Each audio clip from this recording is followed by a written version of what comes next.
자, 안녕하십니까. 이철희입니다. 반갑습니다. 자, 오늘부터 한 60강 정도를 통해서 여러분들한테 이제 부동산학 개론에 대해서 강의를 해드릴 겁니다. 아무쪼록 이 강의를 통해서 여러분들 합격하는데 큰 도움이 되기를 바라겠습니다. 자, 그리고 아직은 이제 교재가 안 나온 관계로 한 10여 강 정도, 10강 정도까지는 페이지를 안 불러드릴 겁니다. 자, 못 불러드리는 거죠. 자, 그리고 그 이후부터 차곡차곡 페이지를 불러드리면서 진행할 겁니다. 그러니까 한 10강 정도까지는요, 그냥 처음부터 쭉 진행한다고 생각하시면 됩니다. 쭉. 자, 그리고 이 강의를 하다 보면은 제가 언급하지 않는 내용들이 있는데 그런 것들은요, 거의 시험에서 안 물어봅니다. 안 물어보니까 그냥 집에서 그냥 한번 읽어보는 정도로 하면 충분합니다. 자, 맨 먼저 이제 이걸 공부하기 위해서는요, 맨 먼저 공부할 게 부동산학 기초이론입니다. 자, 기초이론이다. 여기서는요, 그야말로 부동산학이 뭘 공부하는 학문이냐. 그리고요, 두 번째는요, 부동산은 또 뭐냐. 세 번째는요, 부동산을 여러 가지로 분류를 해볼 겁니다. 분류. 그리고 마지막으로 부동산의 특성, 이 정도 공부하는 건데, 여기서 한 세 문제 정도 물어봅니다. 세 문제. 그래서 맨 먼저 공부할 게 부동산의 개념을 공부할 겁니다. 부동산이 뭐냐. 그래서 좀 학문적으로 접근해 보겠다 그런 얘기입니다. 자, 두 번째는요, 부동산을 여러 가지 형태로 나눠볼 겁니다. 이걸 부동산의 분류다. 세 번째는요, 부동산의 특성 아니면요, 속성이다 해서 이걸 중심으로 해서 여기서 한 문제, 여기서 한 문제, 한 문제 이렇게 이제 물어보는 게 일반적입니다. 그래서 맨 먼저 처음부터 시작할 겁니다. 이걸 통해서 앞으로 뭘 할 건지를 좀 확인할 겁니다. 자, 맨 먼저 이 부동산학의 세 가지를 공부하기 전에 부동산이 뭐냐 이걸 공부하기 전에 부동산학이라는 학문이 도대체 뭘 공부하는 거냐 이걸 먼저 알고 출발해 보겠습니다. 자, 먼저 이 부동산학이라는 게 뭐냐면 정의가 이 부동산 활동을 능률적으로 한번 해보겠다는 얘기죠. 네, 이러기 위해서는요, 여러 가지 원리라든가 응용 기술이 필요하다. 이런 것들을 개척하기 위한 종합 응용과학이다. 이렇게 설명할 수 있네요. 다시 한번 처음부터 해보겠습니다. 자, 부동산 활동은 능률적으로 하자. 그 얘기는요, 가능하면 주먹구구식으로 하는 게 아니라 부동산 활동이 있죠. 여러 가지 뭐 거래 활동이라든가 중개 활동, 임대 활동, 뭐 관리 활동 이런 거 있을 거 아닙니까? 이런 것들을요 그냥 대충 하는 게 아니라 가능하면 과학적이고 그리고요 체계적이고 합리적으로 해보겠다는 얘기죠. 이거를 능률적으로 한다 그런 얘기입니다. 이게 결국은요 목적이 될 수 있겠네요. 목적.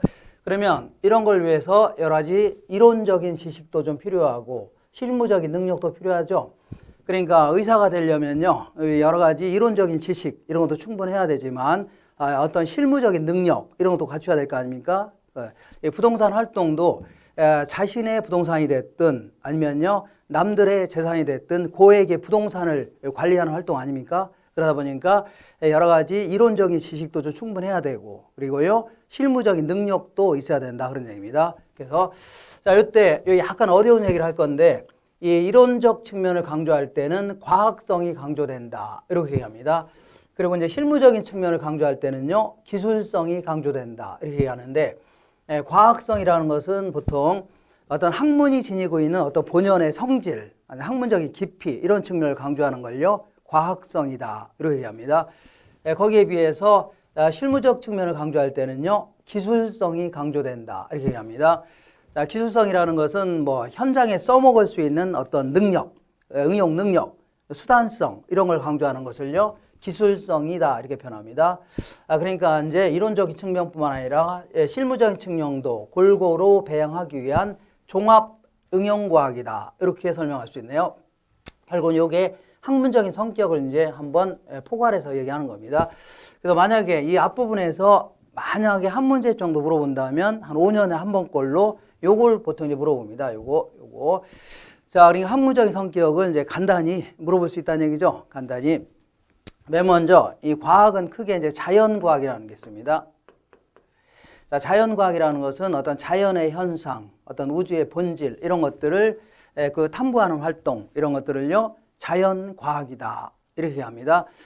예컨대 뭐 수학이라든가 물리, 생물, 지구과학 이런 것들을요 자연과학 이렇게 표현할 수 있네요.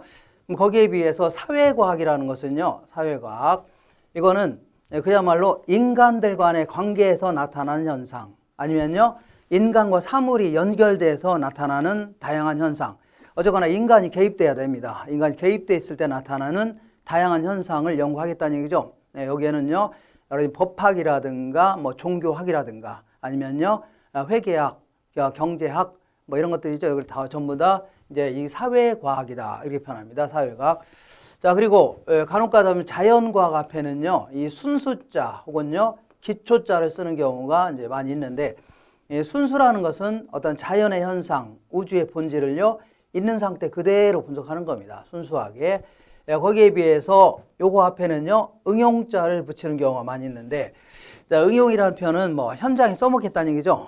주로 이제 뭐 중개사가 되면요 주로 학문적인 깊이 이걸 좀 더 나아가는 것보다는 어떤요 현장에 써먹겠다는 얘기죠. 이런 측면을 강조하는 거, 이런 걸요 응용과학이다 이렇게 할 수 있네요.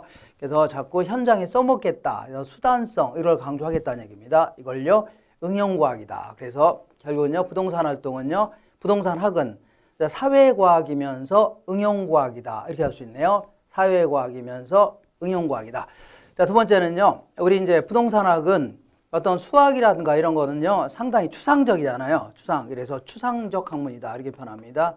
추상적 학문인데 비하여 이거는요 부동산 활동이라는, 부동산 활동, 뭐 중개 활동, 거래 활동 뭐 이런 걸 얘기하는데, 이런 것들은 아주 오래된 거 아닙니까? 거의 사람이 창세기 이후에서부터 이제 생겨난 거 아닙니까? 자, 그러니까 이 그동안 행해져 왔던 다양한 어떤 부동산 활동, 요거를요 경험 삼아서 이거를 학문화시켰다. 그래서 이거를 그 경험과학이다 이렇게 표현합니다. 경험과학이다.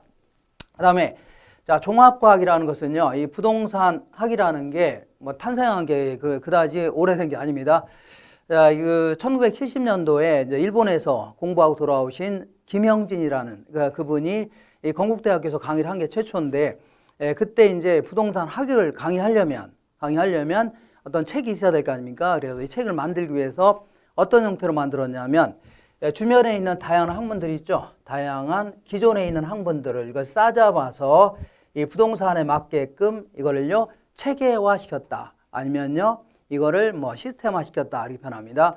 자, 그러니까 주변에 이미 있었던 학문들 아닙니까? 학문들. 이게 법률적 측면의 학문이라든가 경제적 측면의 학문들, 아니면요 기술적 측면의 학문들, 이거를요 그냥 한 솥단지에 집어넣고서 그냥 부동산에 맞게끔 적정히 이렇게 좀 종합화시켰다. 그래서 이거를요 종합과학이다 이렇게 표현합니다. 자, 그러니까 말이 좋아서 종합과학이지 사실은요 초창기 때는 거의 잡탕이다 이 생각하시면 돼요. 그러니까 처음에 도입할 때까지만 하더라도 그냥 막 주변에 있는 걸 다 짜집게 한 거 아닙니까? 짜집게 해서 두께만 무진장 두꺼웠지, 뭐 사실은요 거의 뭐가 뭔지, 주제가 뭔지 모를 정도로 잡탕이었는데, 이 학문도 시간이 감에 따라 발전할 거 아닙니까? 그래서 지금은요 상당히 좀 정갈해졌다 이렇게 생각하시면 돼요. 옛날에 비해서 상당히 책도요 아주 좀 약간 뭐 순수해졌다, 부동산에 맞게끔 이렇게 생각하시면 돼요. 자, 그래서 어쨌거나 이 법률적 측면의 학문은요 각종 공법학이라든가 사법학 이런 것들, 뭐 다들 이제 나중에 하겠지만 이제 공법이라는 것은 어떤 이제 국가가 위에 있으면서 주로 개인들의 법률 관계를 규율하고자 하는 이러한 법들이 있죠. 뭐 행정법이라든가 뭐 세법이라든가 뭐 형법 이런 걸 전부 다 이거 공법이다 이렇게 표현합니다. 자, 그리고 사법이라는 것은요 이 개인들 간의 법률 관계를 규율하고자 하는 법, 이걸요 사법이라는 겁니다.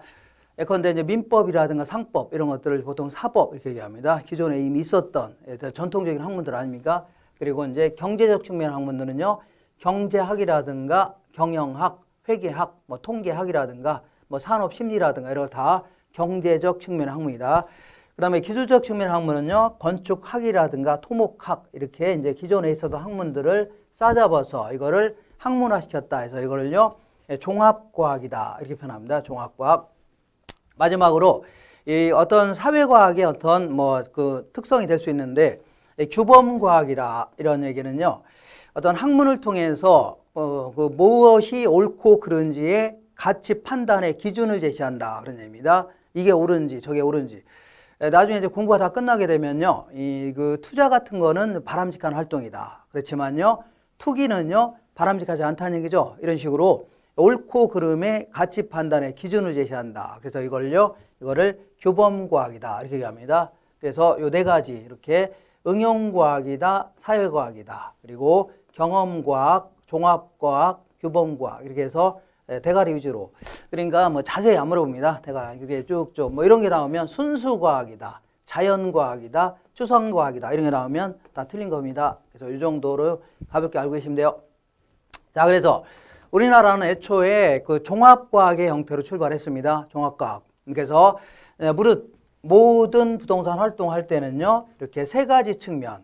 자, 이걸 법경기라고 하는 겁니다. 법경기. 세 가지 측면을 항상 따져가면서 부동산 활동을 해야 된다. 그런 얘기입니다. 이걸요, 종합과 그 복합적 접근이다 표현합니다. 복합적 접근이다. 예컨대 이제 내가 아파트를 구입하려고 한다고 치자. 아파트를 구입하는 활동을 하려고 할 때 그냥 대충 이제 구입하는 게 아니라 이 세 가지 측면을 항상 따져봐야 된다는 얘기죠. 이걸요, 복합적 접근이다 해줍니다.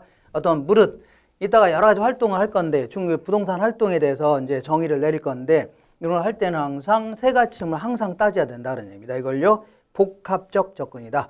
이 표현 자체는요, 우리 시험이 끝날 때까지 아니면요 공부가 끝날 때까지 계속 언급할 겁니다. 예를 들어서 내가 아파트를 구입하려고 하는데 사기당하면 돼요, 안 돼요? 안 되죠. 그러니까 등기부 같은 걸 꼼꼼히 따져볼 필요가 있다는 얘기입니다. 그 다음 두 번째는요. 자, 이 그 부동산 아파트 구입했는데 집 가격이 뚝뚝 떨어지면 돼요, 안 돼요? 안 되죠. 그러니까 앞으로 가격이 올라갈 수 있는 것들 이걸 구입할 필요가 있다는 얘기입니다. 자, 그리고 기술적 측면에서 예컨대 이제 잔금까지 다 치르고 이사까지 다 끝났는데 저녁 때 자려고 했더니 위에서 막 쿵쿵대는 소리가 다 들린다는 얘기죠. 상당히 이 건물도 제대로 지어져야 될 거 아닙니까? 그러니까 세 번째는요, 기술적 측면 이런 걸요 공이 따져야 된다. 그래서 이걸요 복합적 접근이다. 그래서 이 표현은 계속 나올 겁니다. 나올 거니까 앞으로 모든 부동산 활동할 때는요 세 가지 측면을 공이 따져야 된다. 이걸요 복합적 접근이다. 이렇게 표현합니다. 자, 너무 잡다하게 해서 설명했는데 그냥 부동산 활동, 뭐 중개 활동이라든가 거래 활동, 임대 활동, 관리 활동 이런 것들을 가남 능률적으로 하자는 얘기입니다. 그러기 위해서는 이론적인 측면도 알아야 되고 실무적인 능력도 필요하다는 얘기죠. 이런 거를 개척하기 위한 어떤 이러한 종합 응용과학이다. 이렇게 해서 하시면 되는 겁니다. 자, 그러면